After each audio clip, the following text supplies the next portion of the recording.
Mereka pengen menyamai Johor Darul Takzim masuk ke level atas. Yang jelas saya fans sepak bola Indonesia. Karakter atau DNA-nya Thomas Doll ini sudah mulai meresap ke permainannya Persija. Madura ini lebih siap lah dibanding dengan Barito.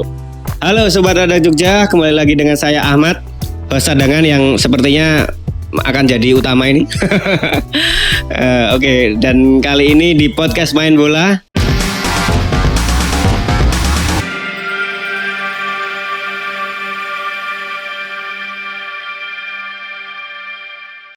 seperti biasa dengan Pak Ananto. Ya, Mat. Ya, selalu semangat ini. Selalu semangat. Semangat terus buat memantengin Liga Indonesia yang semakin seru sepertinya dengan berbagai dinamikanya. Ya. Ya.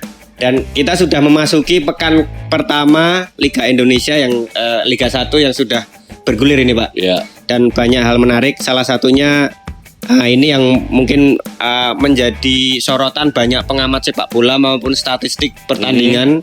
Itu pertandingan Persija dan Bali United.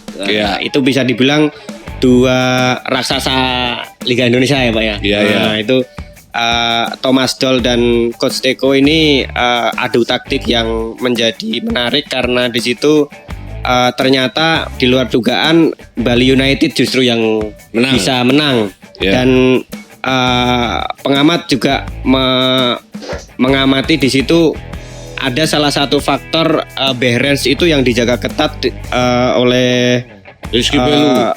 Rizky Pelu yang kemudian ternyata ini membuat Persija lini depannya agak kurang agak macet lah, dan memang kedalaman tim dari Persija ini masih agak diragukan mungkin. Nah, ini gimana ini Pak kalau Pak Ananto memandang pertandingan Persija dan Bali? Ya, kalau seperti kita sebenarnya penasaran semua ya dengan performa Persija seperti apa sih musim ini, karena kan mereka gembar-gembornya itu motonya aja to the next level gitu kan. Berarti levelnya ini level ya mungkin bukan lagi level Liga Indonesia, tapi mungkin mereka pengen menyamai kayak Johor Darul Takzim ya, tim asal Malaysia yang sekarang masuk ke level atas di sepak bola Asia gitu. Di Malaysia ini karena dia punya infrastruktur yang bagus dan pembinaan pemain yang cukup bagus juga, didukung dengan materi dan finansial yang cukup oke. Mungkin yang ingin mereka samai gitu kan. Nah, langkah Persija musim ini itu sebenarnya sangat mengejutkan ya, sangat mengejutkan. Dan sebenarnya saya bukan fan Persija, bukan juga fans Bali United gitu kan, ditahan netral aja. Yang jelas saya fans sepak bola Indonesia. Nah, saya berharap banget, saya senang dengan adanya keberanian dari manajemen Persija ini untuk mengubah mindset saat mereka membangun tim gitu kan, dengan mendatangkan pelatih yang cukup populer.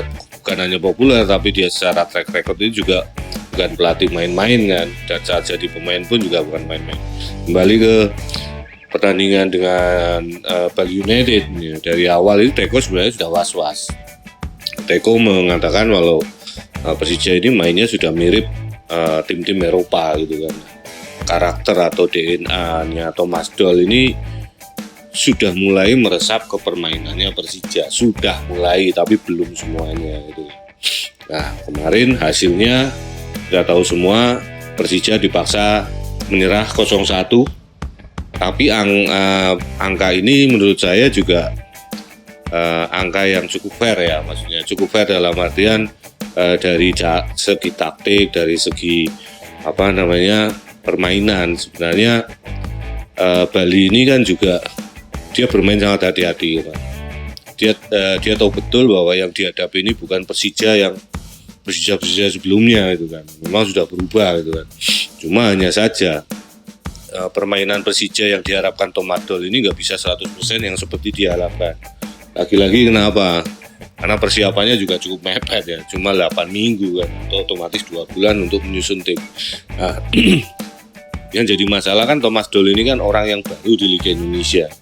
Dia orang yang baru, dia memang sebelum taken kontrak dengan Persija dia sudah menggali literasi tentang sepak bola Indonesia. Tapi itu nggak cukup kan, karena itu dari teori dan dari dari pengetahuan di internet. Tapi setelah dia masuk ke Liga Indonesia betulan, secara dia langsung turun gitu kan. Nah, semakin ketara di sini bahwa ada perbedaan pandangan persepsi antara Thomas Doll dengan pemain-pemainnya ini, terutama pemain-pemain lokal nih. Pemain lokal ini belum bisa melepaskan diri dari gaya permainan yang mereka kuasai sebelumnya gitu kan, atau skema pertandingan atau tactical football yang sering saat ini memang lagi digencarkan oleh Thomas Doll ini ya. Tapi ada beberapa hal yang menarik. Memang gaya permainan Persija ini juga sudah berubah ya. Pemain seperti dipaksa untuk bermain dengan gayanya Thomas Doll. Nah, ini bagus juga sebenarnya. Cuma di lapangan pemain juga karena mereka baru menyesuaikan diri dengan gaya permainan Thomas Doll dan 3 pemain asingnya gitu ya. 3 pemain asingnya ini juga kan dari Eropa semua, mereka yang baru pernah sekali main di Liga Indonesia. Yang saya soroti kemarin justru lini pertahanan Persija ya. Saat mereka ditekan, si Kudela ini dia pemain bagus. Dia fullback dari Ceko yang masuk timnas juga. Cuma gaya bertahannya dia itu belum tentu cocok dengan gaya bertahan di Liga Indonesia. Nah, pemain ini tidak punya kecepatan. Akhirnya beberapa kali kan dia dilewati oleh pemain-pemain Bali United gitu kan. Baik itu dari cara soloran ataupun dengan wall pass 1-2 sentuhan. Thomas Kudela ini begitu sulit untuk mengantisipasi gitu kan. Maksudnya mengantisipasi gerakan-gerakan dari pemain-pemain Bali United. Nah, ini yang jadi masalah gitu kan beberapa kali. Tidak hanya pada saat gol pertama itu kan. Gol yang terjadi kemarin juga saya pikir karena pemain-pemain belakang Persija ini juga belum nyetel banget loh. Nah, di lain pihak 2 fullback Persija, si Maman dan si Ferrari ini juga sama kan, mereka juga karakternya bukan karakter seperti yang diharapkan kayak Thomas Doll yang pengen dia miliki sebagai seorang fullback. Karakternya masih karakter dengan gaya sepak bola Indonesia masa lalu kan, sehingga Kudela ini juga agak sedikit sulit mengorganisasi lini belakang mereka gitu kan. Harapannya kan apa? Sebenarnya harapannya kemarin kalau Kudela nggak punya kecepatan, si Maman dan si Ferrari ini kan bisa melapis itu kan. Apalagi harusnya juga wingnya ini bisa turun untuk melapis. Karena Persija kemarin kalau nggak salah mainnya 3-4-3. Ya, dia pakai 3 back di belakang. Menarik ini Pak, ada pola 3 back yang juga ini digunakan Sintayong dan di timnas sepertinya cukup berhasil gitu. Tapi di Persija ketika melawan Bali ternyata bisa ditembus gitu. Ya sebenarnya kan 3-4-3 ini kan banyak kelemahan dan banyak kekurangannya juga, banyak kelebihannya. Sebenarnya kalau yang paling berat kalau bermain 3-4-3 ini kan visi bermain dari wingernya gitu. Yang di lini tengah harus rajin. Iya, dia harus melapis naik, dan fullback kanan kiri ini dia sewaktu-waktu bisa bermain sebagai winger juga sebenarnya. Ferrari, harapannya kan si Ferrari ini kalau saat wing kiri dari Persija ini naik, dia juga akan melapis gitu kan. Sehingga di situ muncul keuntungan jumlah pemain. Nah, kemarin Ferrari ini terlihat masih canggung karena dia pemain muda, masih 19 tahun kan. Meskipun dia juga jebolan timnas U19, cuma kan di level senior ini, apalagi di pertandingan perdana, ini terlihat sekali dia masih canggung. Nah, saya pikir kekalahan Persija kemarin memang lebih banyak karena faktor pemain yang belum bisa beradaptasi. Masalah kedalaman tim juga saya pikir jadi masalah juga ya. Maksudnya di sini saya melihat beberapa pemain-pemain senior ini justru nggak dibawa oleh Thomas Doll. Saya nggak tahu kenapa, apakah karena memang di hari berikutnya Persija itu juga bermain dalam peresmian sebuah stadion di Jakarta ya, saya nggak tahu itu kan. Cuma ya itu manajemen yang tahu lah. Tapi saya pikir dengan komposisi pemainnya dimiliki Persija, meskipun banyak pemain muda yang tampil, tapi mereka tetap apapun tetap pemain Persija. Pasti levelnya juga level pemain Persija. Nah, yang menarik ini kan gaya permainan yang diterapkan oleh Teko. Teko ini justru malah menerapkan gaya permainan masa lampau gitu kan. Dia nggak menyerang, itu bertahan total. Kalau Persija Bali United itu bertahan sebenarnya. Bertahan tapi dia mengandalkan counter attack aja. Tapi dia sebenarnya bertahan. Dia cukup banyak menumpuk pemain itu di lini belakang dan lini tengah. Ya kan? Mereka lini belakang mereka itu bermain sangat rendah gitu kan, menerapkan pola garis pertahanan yang rendah, tidak pernah naik gitu kan. Dan mereka menunggu pemain-pemain Persija ini masuk ke sepertiga lapangan, baru mereka press. Begitu kehilangan bola, langsung mereka counter attack gitu kan. Makanya pertandingan kemarin kan sebenarnya fairnya begini, Persija nggak bisa menembus pertahanan bertumpuknya Bali United. Nah, cuma Persija ini juga kecolongan dengan serangan-serangan balik yang cepat dari Bali United itu. Cuma saya agak menyayangkan keputusan wasit kemarin juga. Ini wasit ini di pertandingan pertama kemarin ini juga jadi sorotan ya. Gak cuma di laganya Persija, di beberapa pertandingan ini juga banyak yang kontroversial juga. Nah, ini juga harusnya menjadi sebuah harusnya menjadi sebuah PR lah, perhatian serius dari PSSI, karena apapun tim-tim ini sudah maksimal sekali membangun tim. Mereka sudah keluar duit banyak loh. Mereka sudah keluar duit banyak, energi yang luar biasa. Tapi kalau PSSI-nya sendiri nggak membenahi wasit kan repot gitu. Itu kalau nggak salah handball kalau nggak salah. Kalau nggak salah yang tidak dihitung handball. Nah ini juga law of the game-nya FIFA ini yang diterapkan di Liga Indonesia. Saya juga nggak tahu handsball-nya yang handsball itu seperti apa, handsball yang nggak handsball itu seperti apa gitu. Itu mah jadi sebenarnya kalau hasil review dari pertandingan Persija kemarin seperti itu. Cuma kita cukup respect juga dengan Persija ya, karena dia bermain berbeda, berani bermain berbeda, dan dia bisa memainkan tempo, dia bisa menguasai pertandingan. Dan saya pikir di pertandingan berikutnya pasti akan memetik hasilnya. Kalau pertandingan pertama ya pasti semuanya serba sulit lah. Apalagi yang dihadapi ini kan juara bertahan dan bermain di kandang lawan. Itu saja itu. Oke, tapi agak terlalu mengandalkan Behrens gak sih Pak dari pertandingan Bali United kemarin? Sebenarnya begini ya, bukan masalah mengandalkan Behrens atau mengandalkan Kremecik di depan, tapi karena memang suplainya ke Behrens ini kan nggak bisa maksimal, karena pertama mungkin karena ini lucu, jadi ini menarik kan, bukan lucu juga, menarik juga karena Teko ini menginstruksikan satu orang pemain hanya untuk mengawal satu orang pemain lawan itu kan. Ini kan gaya bertahan yang sangat ortodoks sekali ya. Oldies ya. Ya makanya mereka kan nggak berkembang karena mengorbankan satu pemain kan. Tapi ternyata cukup efisien gitu kan. Ya cukup efisien, tapi kan tidak selamatnya bisa seperti itu gitu kan. Karena suatu ketika Bali United ketemu lagi dengan Persija kemudian tahu cara bertahannya Bali United, pasti diakali gitu kan. Intinya gitu. Kalau ketergangguan saya pikir enggak, karena beginilah. Kalau saya lihat begini Mat, karena pemain-pemain lain terutama pemain lokalnya Persija ini belum beradaptasi dengan gaya permainannya si Thomas Doll, sehingga kalau satu orang Behrens ini macet, harusnya kan di situ ada Saryan Abimanyu atau yang lain yang bisa masuk.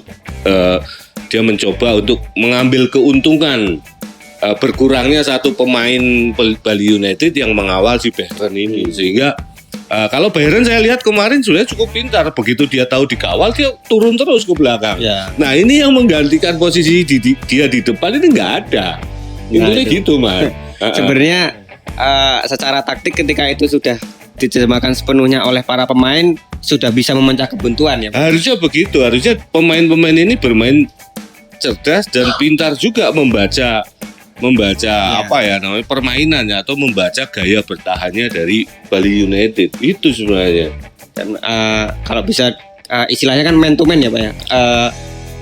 Bertahan man to man yang satu menjaga satu gitu.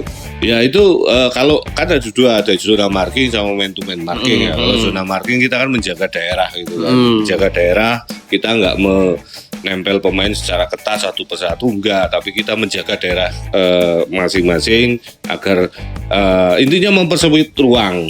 Kalau zona marking itu mempersempit ruang. Kalau man to man marking kita memang menjaga satu pemain dengan ketat gitu kan, satu persatu pemain itu. Ini bukan man to man marking.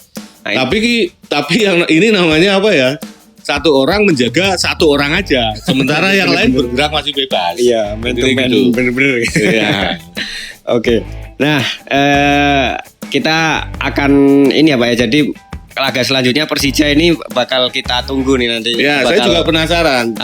Akan mengandalkan taktik macam apa lagi? Sebenarnya gini, saya suka dengan perubahan yang ada di Persija ya, karena ini menjadi sebuah contoh lah, contoh bagi tim-tim lain untuk mulai mengubah paradigma mereka tentang sepak bola. Dan Liga Indonesia menjadi lebih menarik ya Pak ya? Saya pikir lebih menarik karena begini, karena saya berharap para pelatih asing yang masuk ke Indonesia, yang melatih tim ini benar-benar pelatih asing yang punya kualitas ya, bukan hanya dari sisi dari sisi license aja gitu kan. Selama ini kan banyak pelatih asing yang masuk ke sini karena license mereka yang memenuhi syarat, ya kan.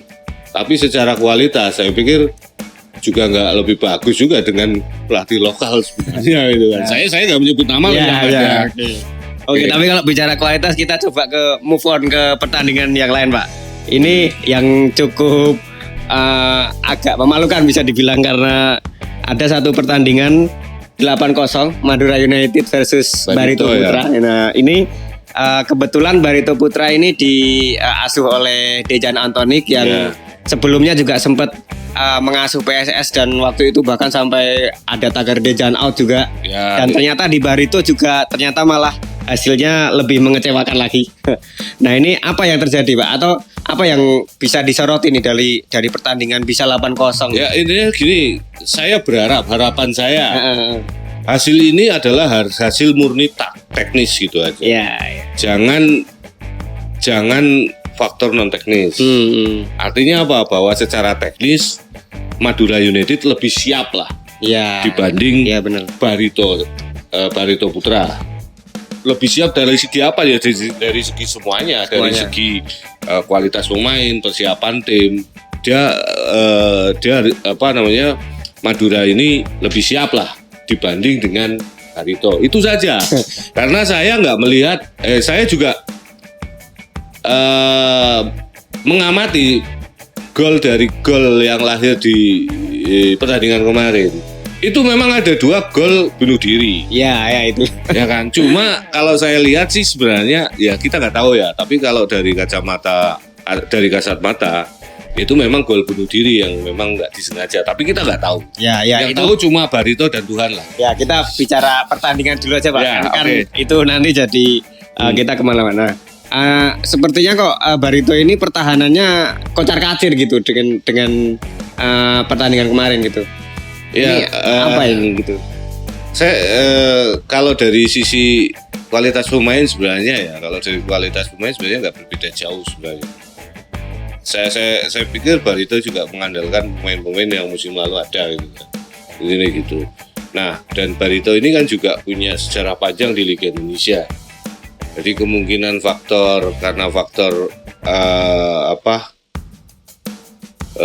mungkin karena persiapan pemain atau kondisi mental pemain yang belum siap itu yang menjadi faktor utama kekalahan kemarin itu saja. Kalau dari sisi permainan sih ya Madura ini bermain di kandang dan mayoritas pemainnya mereka yang turun ini juga kan pemain-pemain yang senior gitu dan punya pengalaman juga.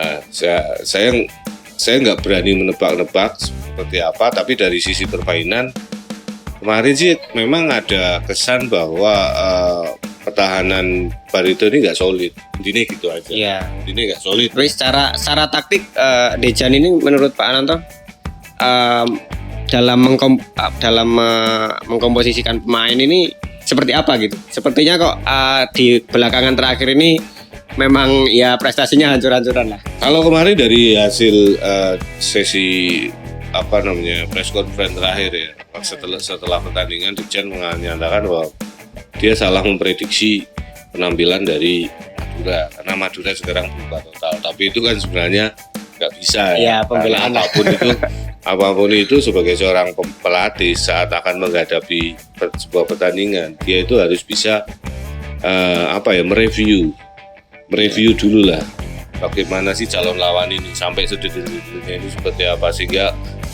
strategi yang akan diterapkan juga akan menjadi lebih baik dan harusnya mengantisipasi segala kemungkinan kan gitu ya intinya gitu ya. Intinya kalau saya lihat dari pertandingan kemarin ya intinya memang Madura ini lebih siap dibanding dengan Barito, itu saja.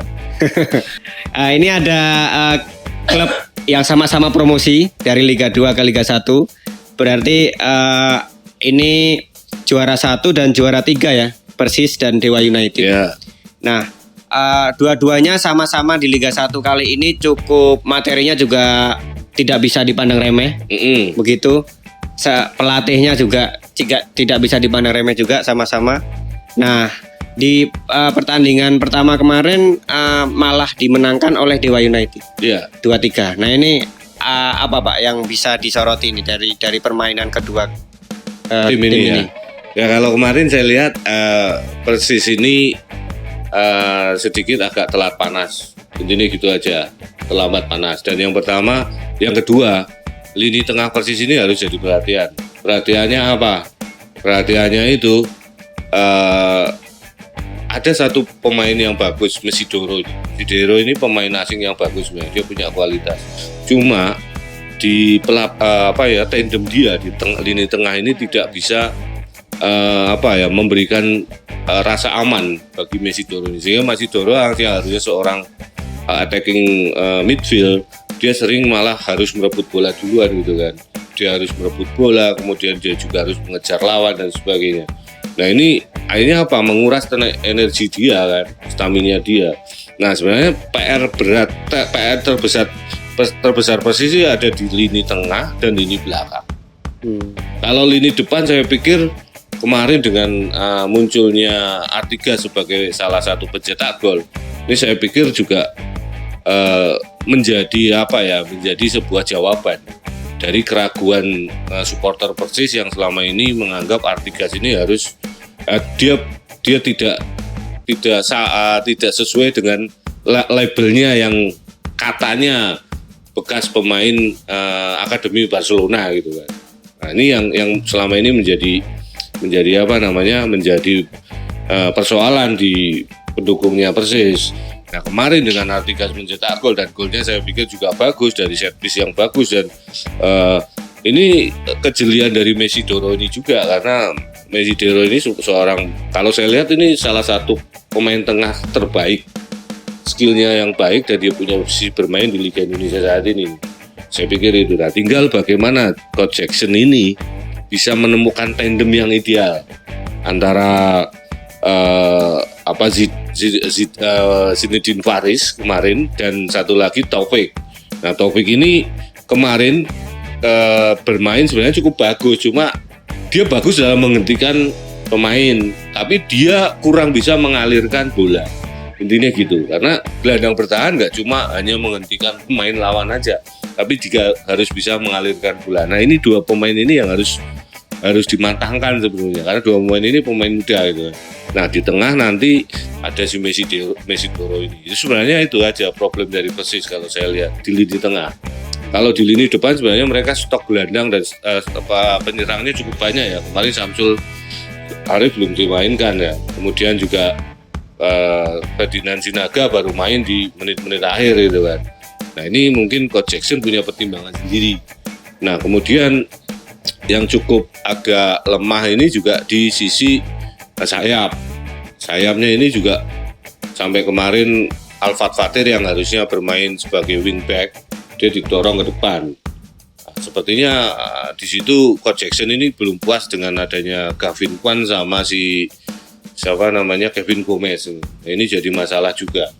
Nah, ini yang akhirnya membuat si Artigas ini nggak maksimal gitu. Kalau si ada dua sayap wing yang cukup bagus di Persis, saya pikir Artigas ini juga akan menjadi goal getter yang cukup subur bagi Persis gitu.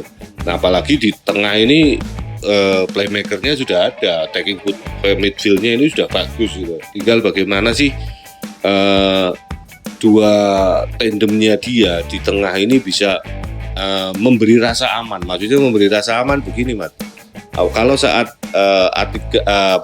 si Mesidoro ini membangun serangan, dia membawa bola dan sebagainya, dia nggak was-was kalau bola ini hilang. Karena di belakangnya ada gelandang-gelandang yang tangguh saat perebutan bola kedua. Ini yang paling penting.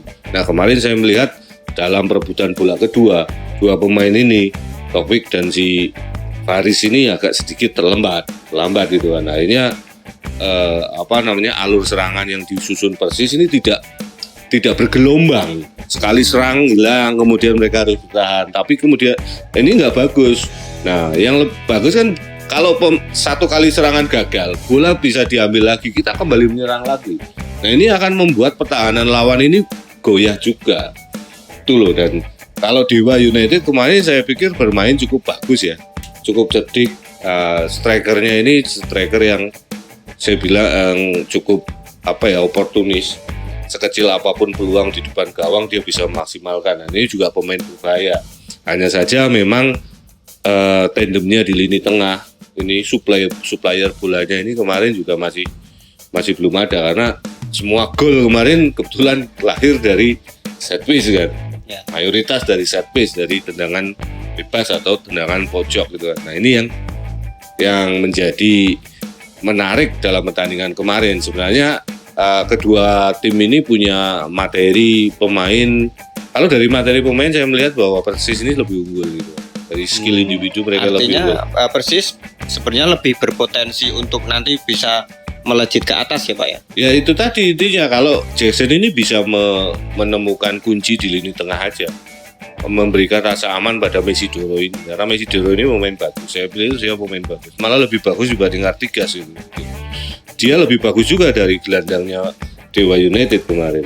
Saya pikir itu. Ya. Nah, yang jadi masalah ini kan di lini belakang ini antara Aaron Evan kemudian Fabio Petran ini juga belum klop dengan Jemerson ya. Jemerson ini pemain baru. Nah, sebenarnya saya juga cukup bertanya-tanya, Persis ini mayoritas pemain belakang ini sebenarnya pemain berpengalaman dan pemain asing dalam tanda kutip loh. Ya. Karena Fabio Rosa Beltram ini kan pemain naturalisasi kan. Dan dia juga pemain asalnya dari Brasil juga. Sebenarnya dia pemain asing gitu kan di situ. Tapi kemudian Evan ini juga pemain asing, Jameson pemain asing.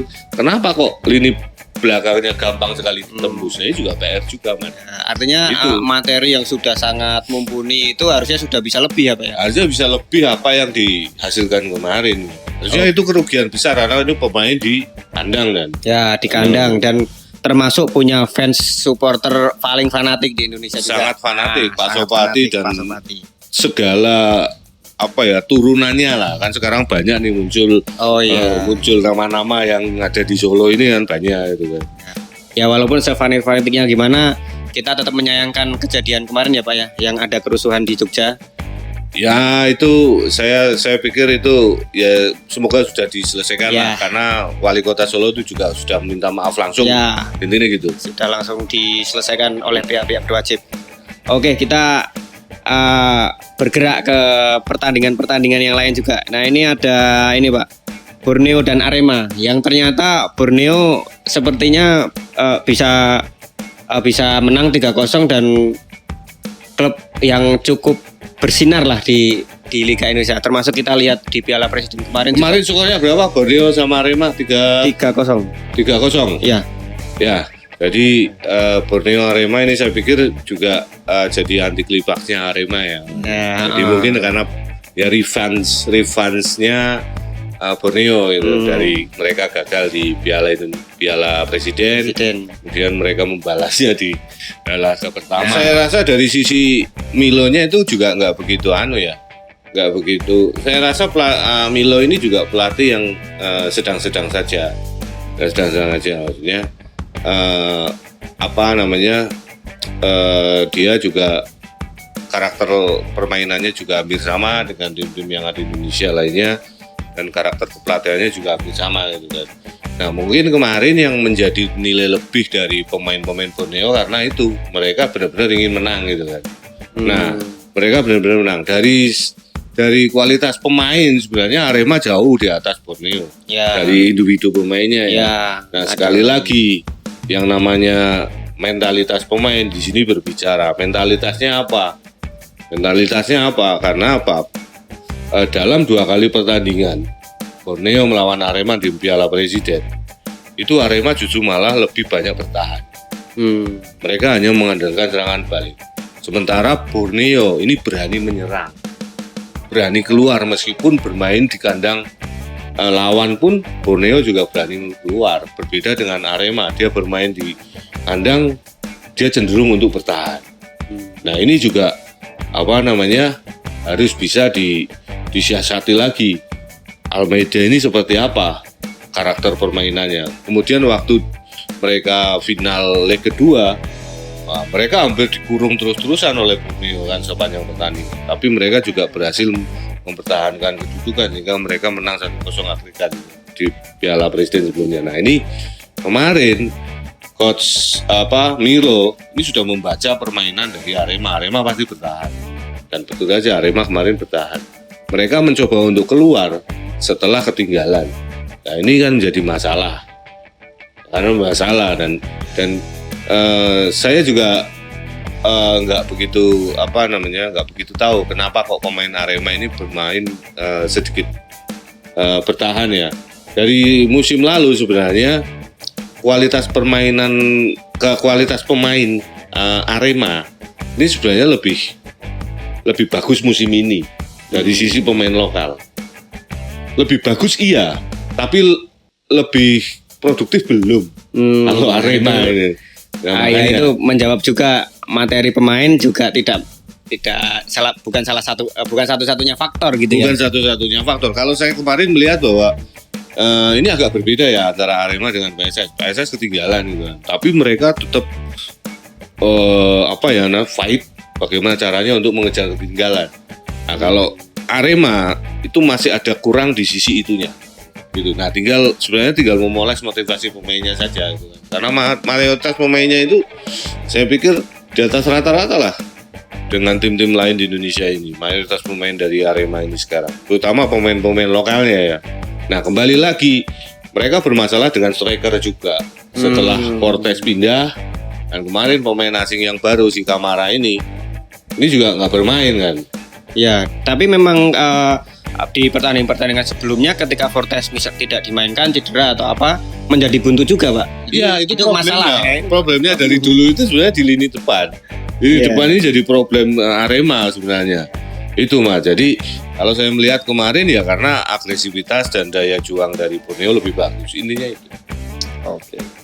Oke, kita beralih ke pertandingan selanjutnya nih. Ada PSIS Semarang dan Rans Nusantara yang diwarnai juga dengan kontroversial juga. Ada keputusan wasit yang yang kemudian membuahkan gol oleh Marukawa itu pelanggarannya agak kontroversial lah. Ya, ada yang mengatakan itu diving atau gimana? Kalau saya melihat itu memang kontroversi sekali ya. Karena begini, di situ minor adanya gesekan atau gangguan lah. Ya, ada gangguan sedikit tapi sebenarnya impactnya nggak banyak. Yang kedua, yang menjadi masalah kan posisi wasit itu kan agak jauh. Dia nggak ideal posisinya dengan tempat kejadian gesekan itu. Bukan tempat kejadian perkara ya, tapi tempat kejadian gesekan itu kan. Nah, yang lucu kan begini. Kemarin itu sebenarnya memang ada kontak antara siapa kalau nggak salah David Lally apa siapa gitu ya. dengan si bekas pemainnya Persebaya, saya lupa kakaknya Marcelino. Mungkin teman-teman ada yang ingat, silahkan komen di bawah. Itu jadi saat pemain PSIS ini disentuh punggungnya, justru yang seperti seperti kena sentuhan itu kakinya gitu kan. Ini yang luar biasa nih. Harusnya wasit itu jangan cepat-cepat mengambil keputusan. Harusnya berdiskusi dulu dengan hakim garis, karena posisi hakim garis ini juga cukup dekat. Ini loh. Inilah saya pikir ini terlalu cepat wasit untuk mengambil keputusan. Nah, saya memang menyoroti betul ya kepemimpinan wasit kemarin, terutama dari insiden yang di PSIS ini. Ini saya benar-benar menyoroti. Karena apa? Pertandingan dua tim ini kemarin sebenarnya berjalan cukup seimbang, cukup bagus, cukup fair dari sisi permainan gitu kan. PSIS bermain dengan gaya dia, Rans juga tim yang baru, tapi dia juga berani menekan, berani keluar menyerang, nggak bertahan, juga bagus. Materi pemainnya juga cukup bagus ya. Di situ kita lihat bagaimana eksplorasinya dari dua pemain antara David Lally dengan Makan Konate ini juga cukup luar biasa. Nah, yang saya kredit poin justru pada di Rans. Begitu dia kena penalti yang kontroversi, memang sempat terjadi kericuan sedikit. Protesnya cukup panjang, tapi mental pemain Rans ini nggak goyah. Justru malah dia bisa membalas. Ini luar biasa, Mat. Jadi apa? Timnya Raffi Ahmad ini saya pikir punya mental pertanding yang bagus. Sementara PSIS kembali lagi, kelemahan mereka terlalu bergantung pada pemain asing. Nah, itu. Terutama Marukawa dan Fortes. Jadi kemarin Fortes itu seperti di porsir. Tapi cara memforsir Marukawa ini tidak dengan gaya yang diperagakan oleh Persebaya sebelumnya. Jadi kan waktu di Persebaya Marukawa dia nggak bermain eksplosif banget karena dia ditopang oleh gaya permainan yang sesuai gitu. Jadi dia bisa mengeluarkan skillnya secara maksimal. Tapi kemarin di PSIS terlihat sekali Marukawa juga kesulitan karena backupnya terhadap dia juga sangat kurang gitu. Dan kembali lagi di posisi striker kan, mereka nggak kehilangan Fortes absen kemarin. Fortes absen kemarin. Fortes absen kemarin. Lini depan PSIS tumpul sekali. Sangat tumpul. Mereka itu, bisa, dan itu beberapa kali terlihat ya Pak ya di Piala Presiden juga. Ya mereka bisa build up serangan dari bawah, tapi begitu masuk kotak penalti mentah. Ini yang seperti saya bilang sebelumnya ya. Ini sebenarnya problem PSIS itu di lini depan dan selalu tergantung dari pemain asing. Karena pemain asingnya ini digadang-gadang kan mereka tampil seperti musim lalu, ya kan? Tapi mereka kan berbeda klub sekarang dan berbeda pemain yang membackupnya. Itu mah. Jadi kemarin kredit poin saya berikan justru malah pada Rans. Ya, mereka nggak grogi, nggak nervous, nggak emosi begitu dapat kena penalti. Padahal penaltinya itu juga kontroversial gitu. Akhirnya bisa imbang itu tadi. Akhirnya bisa imbang. Dan kalau itu nggak apes sebenarnya, Rans itu bisa menang. Bisa karena beberapa kali peluang itu bagus gitu kan. Dan ini juga kejelian dari Rahmat Darmawan ya. Dia bisa meramu tim yang baru promosi dengan pemain-pemain yang mayoritas pemain yang sudah lama bermain di Liga Indonesia ini. Pelatih lokal yang cukup diperhitungkan lah. Ya salah satu karena gaya permainnya sih sama, tapi dia punya punya kiat, punya cara untuk membangkitkan motivasi dari pemain-pemainnya. Itu Mat. Oke. Terus apalagi selanjutnya kita ke mungkin Persib dulu nih Pak. Persib Bandung lawan Bayangkara 2-2. Ya, Persib Bandung dengan Bayangkara ini kembali lagi. Persib Bandung tahun ini gimana Pak? Kalau musim ini masalah Persib di lini tengah. Malah lini tengah ya. Lini tengah. Kalau lini depan saya pikir Persib sudah ada David da Silva ya dia sebenarnya jawaban dari kebutuhan Persib. Kemarin memang David nggak cetak gol kan, tapi kan yang bisa memanfaatkan pemain-pemain dari lini tengah. Nah ini positioning David saat dia membuka ruang dan dia bergerak tanpa bola ini juga membantu pemain tengah. Cuma pemain tengahnya Persib ini sangat bermain masih dengan mengandalkan gaya Indonesia. Mereka kurang bisa bermain secara kolektif. Maksudnya dalam kolektif mereka secara kualitas sebenarnya Persib jauh materinya itu jauh di atas Bayangkara gitu. Dari materi pemain, dari pengalaman pemainnya juga jauh mereka di atas Bayangkara. Memang ada beberapa pemain baru ya kayak Robby Darwis ini mengingatkan saya pada legenda Persib zaman dulu. Ada juga namanya Robby Darwis, posisinya di stopper. Nah sekarang yang Robby Darwis yang sekarang posisinya di defensive midfielder. Anaknya kecil tapi dia cukup bagus juga kan. Dia pemain baru yang diturunkan oleh coach Rene Albert gitu kan. Baru musim pertama dia main di timnas senior, main di pertandingan perdana. Memang kemarin dia bikin blunder, tapi sebenarnya itu bukan kesalahannya Robby Darwis sebenarnya. Ini kesalahan dari pemain belakang Persib, terutama kiper, karena kiper ini memberikan umpan ke Robby Darwis saat posisi Robby Darwis ini nggak ideal. Harusnya kiper nggak usah kasih bola ke Robby Darwis, tapi ke yang lain, ke sayap lah, karena posisi sayap Nick Wipers ini juga posisinya juga cukup bebas. Sebenarnya dia bisa build up permainan. Yang jadi masalah ya pemain tengahnya, karena pemain tengahnya ini kemarin Beckham ini nggak maksimal karena cedera gitu kan. Dan beberapa kali pergerakan ini juga terlambat, maksudnya dia terlambat mengumpan, kemudian akhirnya pemain depan terkena offset gitu, offset, kemudian kadang salah passing juga, kadang salah positioning gitu kan. Nah ini yang jadi masalah masih di lini tengah. Kalau lini tengahnya yang kemarin cukup bagus ya Maklok masih bermain stabil ya. Maklok, terus kemudian kredit poin juga pada Rahmat Irianto ya. Rahmat Irianto yang baru pindah dari Persebaya, dia multifungsi. Babak pertama dia bermain di stopper ya. Di babak kedua dia main di defensive midfielder.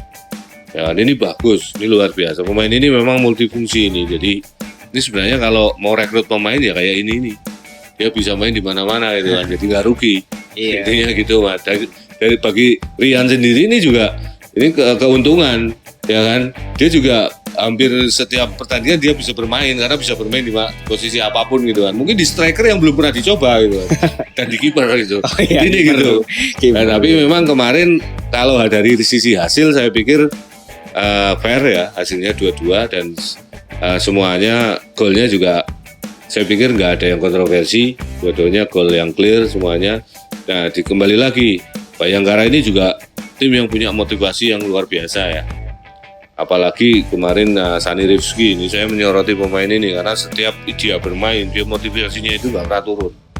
Ini salah satu pemain Indonesia yang punya motivasi bermain yang sangat tinggi. Nah ini penting bagi sebuah tim gitu kan. Karena apa? Karena kalau skill bagus, mental bagus, stamina bagus, tapi kalau nggak ada motivasi untuk bermain, untuk mengejar ketinggalan, ini sama aja.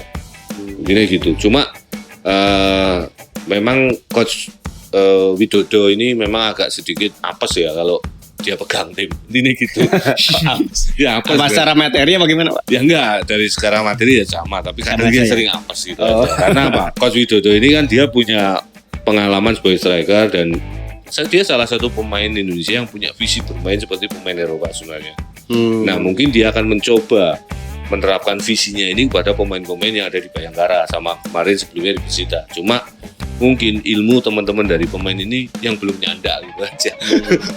itu aja gitu. Artinya Bayangkara ini juga perlu diperhitungkan ya Pak ya sebagai. Ya pasti mereka kan masuk 5 besar. Iya. Dan mereka sejarah Bayangkara setelah mereka terbentuk juga nggak main-main, mereka juara juga kan, pernah juara. Artinya dia konsisten terus di papan atas. Di papan atas ya, terus gitu kan. Intinya gitu. Terus apa lagi Mas? Oke, kita beralih ke ini Pak. Persikabo dan Persebaya yang dimenangkan Persikabo malahan. Nah ini ya apa Pak yang menarik untuk disoroti kalau dari 1-0? Kalau saya pikir tadi malam poinnya Persikabo menghukum Persebaya. Kok bisa dibilang menghukum gimana Pak? Ya menghukum karena apa? Bukan karena Persebayanya tapi memang karena kesalahan Persebaya saat bertahan, itu saja. Jadi mereka dihukum oleh gol dari Persikabo. Nah di sini pemain-pemain Persebaya ini asik menyerang, ya, saat mereka di counter attack, mereka gelagapan, akhirnya melakukan sliding yang sebenarnya itu nggak usah di sliding sih, saya pikir nggak usah diambil gitu ya, karena posisi kiper ini juga kan belum tentu pemain yang dia lolos ke kotak penalti shooting itu bisa langsung, belum tentu, jadi nggak usah diambil, karena justru kalau diambil itu penalti. Nah kalau penalti kemungkinan besar golnya itu lebih besar kan, lebih besar dibanding saat pemain pendribling dengan bola kemudian dia masuk kotak penalti. Belum tentu syutingnya dia tepat sasaran, karena pemain yang membawa bola kemarin dia berlari juga cukup kenceng. Pasti dia akan keseimbangan tubuhnya juga nggak bagus. Makanya nggak usah diambil kalau pemain seperti itu. Tempel aja, tutup aja gitu kan. Tutup, mempersempit ruang gerak, ruang tembak. Kemudian di sini kan masih ada kiper. Nah itu. Nah sementara pemain-pemain Indonesia, finishing touch-nya pemain-pemain Indonesia ini kan masih jelek. Itu saja sebenarnya bagi pemain-pemain belakang Indonesia ini, nggak usah ambil bola yang sangat berisiko kemarin. Itu sangat berisiko. Itu pasti penalti karena apa? Karena itu sudah telat kalah langkah, kemudian dia mencoba untuk sliding, pasti kena kaki. Ya, saya pikir hanya penalti enggak. Dan pemain Persebaya pun nggak protes. Ya. Karena mereka sadar bahwa itu Persebaya. Cuma yang itu dari hasil, tapi dari secara keseluruhan, memang ini PR beratnya Aji Santoso sebagai pelatih Persebaya. Kemarin Persebaya belum bermain sesuai dengan harapan Coach Aji sepertinya. Belum bisa mencetak gol juga ini Pak. Bukan masalah mencetak gol, tapi dari gaya permainannya juga belum sama dengan gaya permainan sebelumnya yang 1-2 sentuhan, kemudian bermain sangat kolektif ya. Tapi kemarin masih ada beberapa pemain yang mencoba untuk bermain secara individual. Dia memaksakan masuk membawa bola, kemudian dia memaksakan umpan. Ini yang sebenarnya bukan menjadi karakter Persebaya di tangan Coach Aji. Padahal kan Coach Aji juga tidak sebentar Pak, sudah berapa tahun ini bukan kan?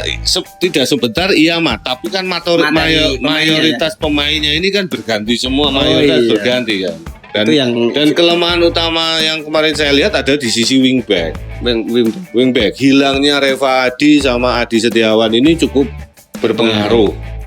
Penggantinya ini belum mampu ya, kayak Koko Ari ini juga. Kalau Koko Ari sih oke.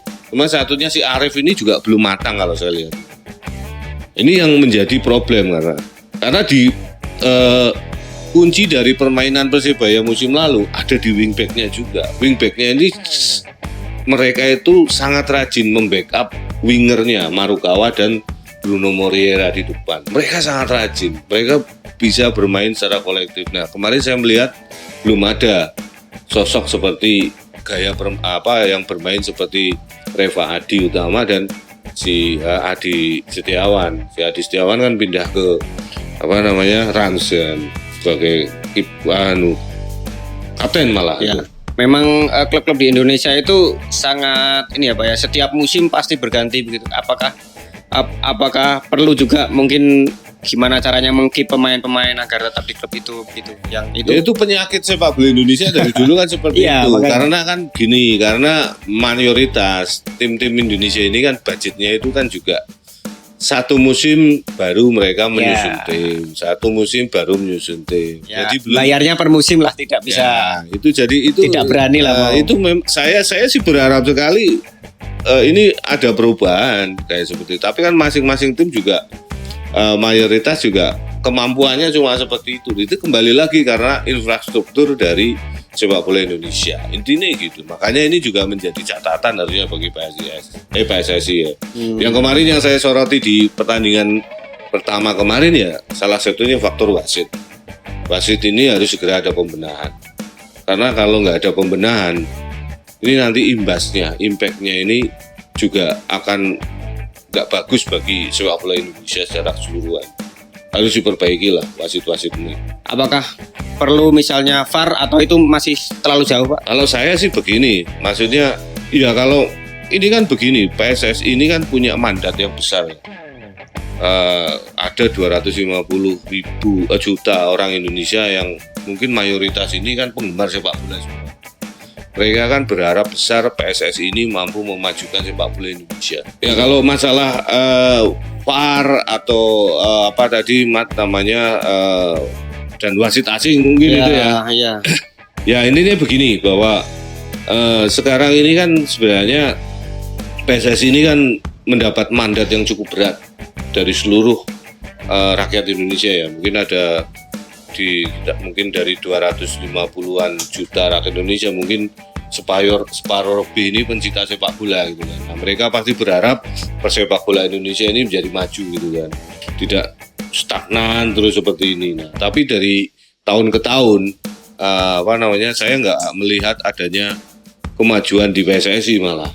Justru yang ada kemajuan itu di klub-klub. Mereka mencoba untuk membangun infrastruktur, termasuk training ground ya Pak ya, dan seperti Persija dan Bali dan membuat manajemen yang semakin profesional. Tapi di satu sisi PSSI kan nggak berubah kan? Iya. Ya pengurusnya berganti, ketuanya berganti. Iya. Tapi pengurusnya itu masih tetap orang lama. Masih loh sekarang. Iya. Yang duduk di bawahnya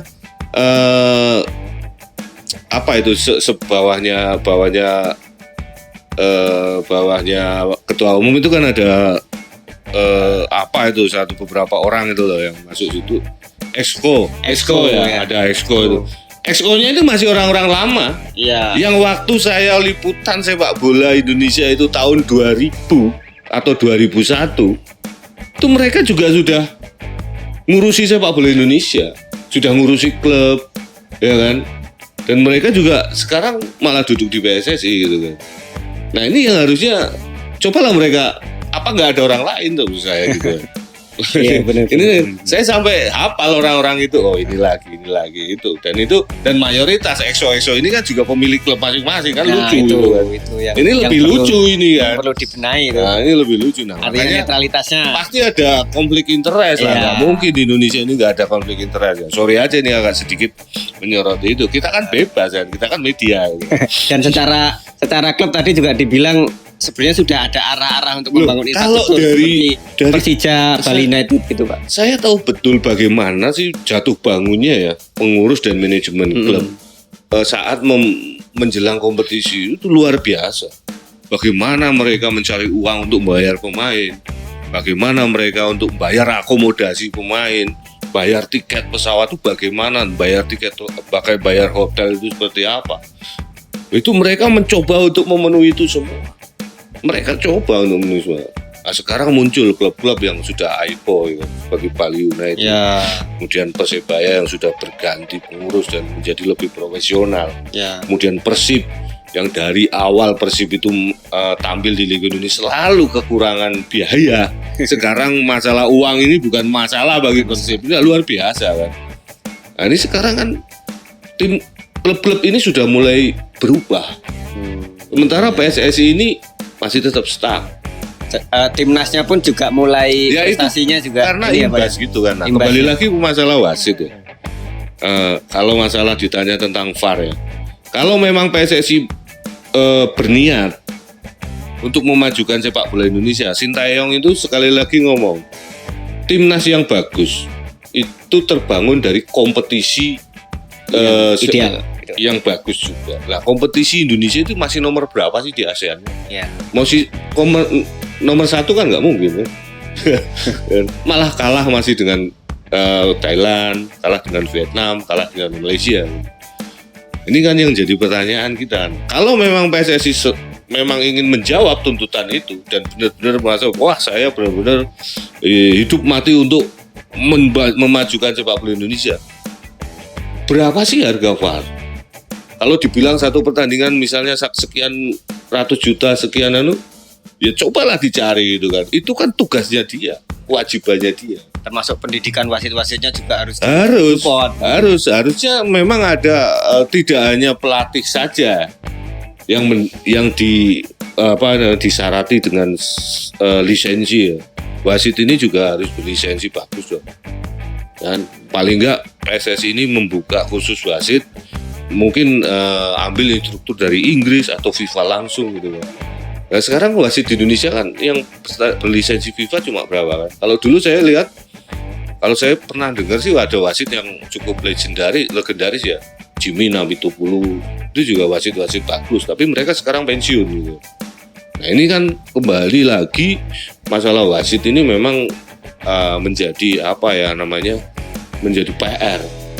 Kalau memang wasit ini dalam waktu dekat nggak bisa benahi ya sebagaimana caranya lah. Yang penting apakah rekrut wasit asing ya, kalau itu memang jadi salah satu kunci untuk memajukan sepak bola Indonesia agar lebih fair ya apa boleh buat gitu kan.